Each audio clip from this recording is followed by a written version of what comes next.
এখন শুনছি তিনি নাকি আবার বাংলাদেশে আসবেন।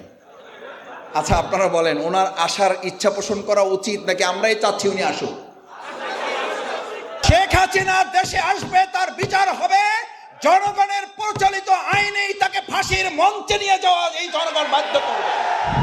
আমাদের যে সুন্দর বাংলাদেশটা আমরা এখন এই যে 100তম দিন বা 100তম দিন পার হয়ে আমরা আরো কিছুদিন পার করলাম, 2024 সালের 5ই আগস্ট পরবর্তী যতগুলো দিন যাচ্ছে, আপনার কিছু কষ্ট আছে, বাজারে লাগাম আমরা টানতে পারি নাই।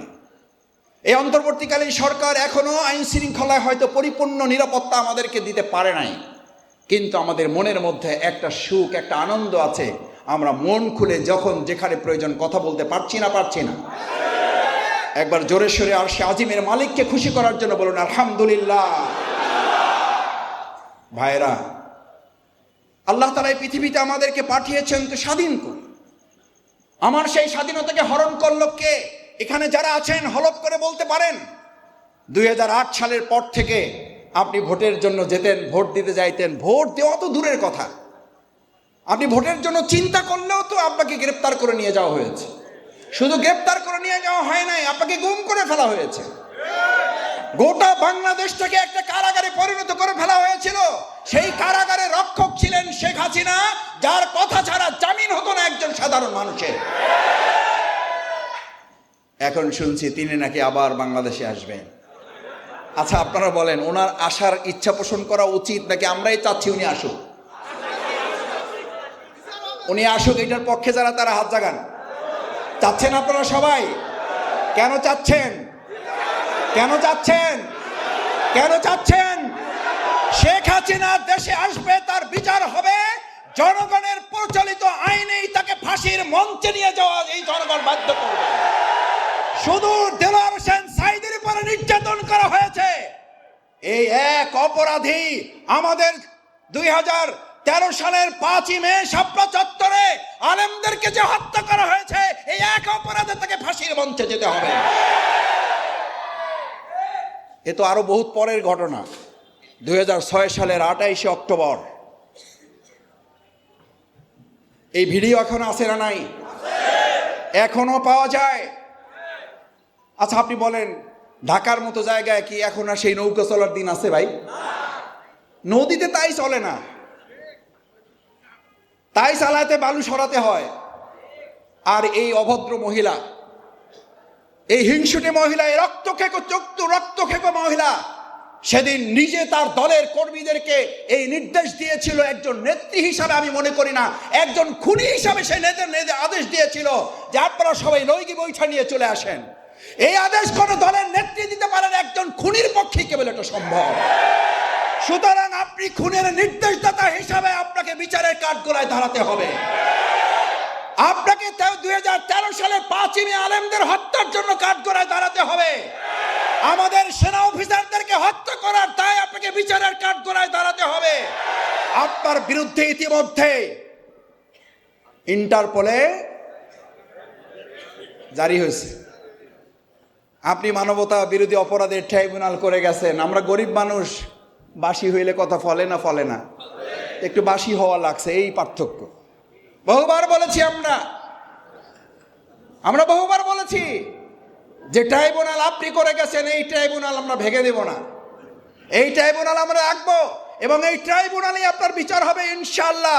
আলহামদুলিল্লাহ, আল্লাহ চাইলে এই মহিলার রক্তক্ষেকো চিকিৎসার ব্যবস্থা হবে এবং তার বিচারে কাঠগড়ায় দাঁড় করানো হবে।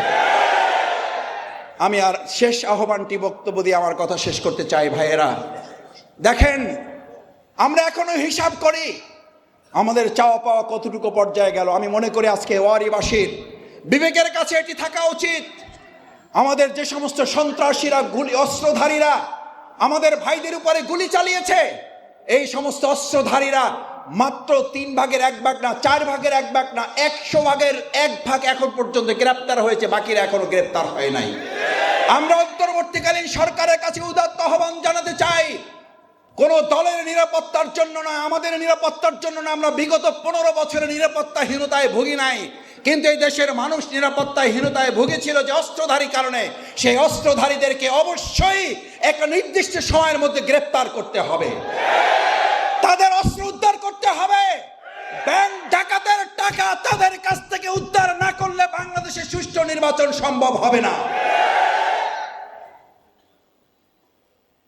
তাদের বাসার একজন পিয়ন যদি 400 কোটি টাকার মালিক হয়, বাকিদের আপনি রেশিও হিসাব করেন তারা কত হাজার কোটি টাকার মালিক ছিল।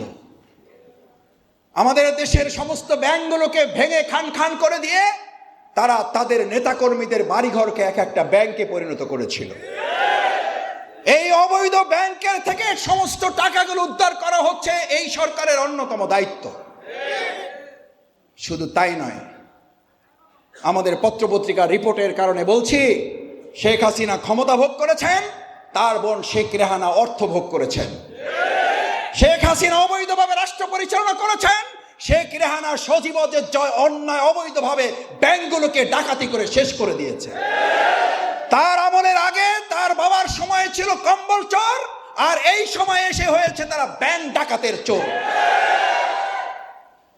সুতরাং আমি আপনাদের কাছে উদাত্ত আহ্বান জানাতে চাই, আপনাদের আমাদের ধৈর্যের সাথে আমাদের এই প্রিয় ভাই এবং বোনদের ছাত্র জনতা যে জীবন বাজি রেখে আমাদের প্রিয় মাতৃভূমি বাংলাদেশটাকে একটা নতুন স্বাধীনতার স্বাদ এনে দিয়েছে। আমার ভাইয়েরা যখন নিজের মধ্যে একটু দুর্বলতা ফিল করবেন অথবা মনের মধ্যে একটু রাগ উঠবে, তখন আল্লাহর রাস্তায় আপনারা একটু ঢাকা মেডিকেলে যাবেন, আল্লাহর রাস্তায় আপনারা একটু বঙ্গ হাসপাতালে যাবেন, আল্লাহর রাস্তায় আপনারা একটু সিএমএইচে যাবেন, আল্লাহর রাস্তায় আপনারা একটু আমাদের পিজি হাসপাতালে যাবেন। যে কোনো একজন ভাইয়ের চেহারার দিকে তাকালে আপনার মনে হবে আপনার এই বাংলাদেশে আর কোনো চাওয়া পাওয়া নেই। একটাই চাওয়া পাওয়া ছিল, ওই মহিলা মুক্ত একটা বাংলাদেশ। আমাদের অসংখ্য জীবনের বিনিময়ে যে মহিলা মুক্ত বাংলাদেশ দিয়েছে, আল্লাহ তাআলা যেন এরকম আর কোনো রক্তক্ষেকো মানুষের কবলে যেন এই বাংলাদেশকে আর না ফালায়। সেই জায়গায় আপনাদের ভূমিকা পালনের জন্য আজকে ওয়ারিবাসী এখানে যারা এসেছেন, বাংলাদেশ জামাত ইসলামী কি চায়? বাংলাদেশ জামাত ইসলামী যা চায় তা আজ আপনার এই প্রোগ্রামের মাধ্যমে পরিষ্কার বোঝা যায়। বাংলাদেশ জামাত ইসলামী একটি বৈষম্য মুক্ত, আমাদের সন্তানেরা যা চেয়েছে, আমাদের ছাত্ররা যা চেয়েছে, আমাদের তরুণেরা, শ্রমিকেরা, যুবকেরা যা চেয়েছে, তাদের স্লোগান ছিল উই ওয়ান্ট জাস্টিস। তারা কি চেয়েছে? আচ্ছা, জাস্টিসের অ্যারাবিকটা কি? জাস্টিসের ইসলামী আরবি শব্দটা কি? আল্লাহ তাআলা তো এই কথা পরিষ্কার বলে দিয়েছেন। নামাজের সময় ইমামরা আপনাদেরকে নির্দেশ দেয়, এই যে সালাত আদায় করে এসেছেন, ইতাদিলু, দাঁড়াও, শক্ত মজবুত অবস্থান করো, এবং তোমরা সারিবদ্ধভাবে দাঁড়িয়ে এমনভাবে নিজেদের মধ্যে ঐক্য তৈরি করো। আমি মাঝে মধ্যে খুব দুঃখ হয় যে আমরা এখনই আমাদের এই প্রাণপ্রিয় ছাত্র জনতার যে ত্যাগের, আকাশ সমান ত্যাগের মাধ্যমে অর্জিত নতুন স্বাধীনতা, সেই স্বাধীনতার স্বাদ উপভোগ করার পরিবর্তে আমরা এখনই রাজনৈতিক ফায়দা হাসিলের জন্য কেউ কেউ বক্তব্য রাখছেন। আমাদের ছাত্রদেরকে এখন ব্যাখ্যা করতে হয় আমরা কেন জীবন দিতে হয়েছে, এই দুর্ভাগ্যজনক পরিস্থিতির মুখে আমরা কেন পড়লাম। আজ আমাদের প্রিয় ছাত্র জনতারা যারা জীবন বাজি রেখেছে, এই জীবন বাজি রাখার মূল লক্ষ্য ছিল আমাদের এই প্রিয় মাতৃভূমি বাংলাদেশে উই ওয়ান্ট জাস্টিস। আমরা একটা সুশাসনের জন্য এই বাংলাদেশটাকে তৈরি করতে চাই।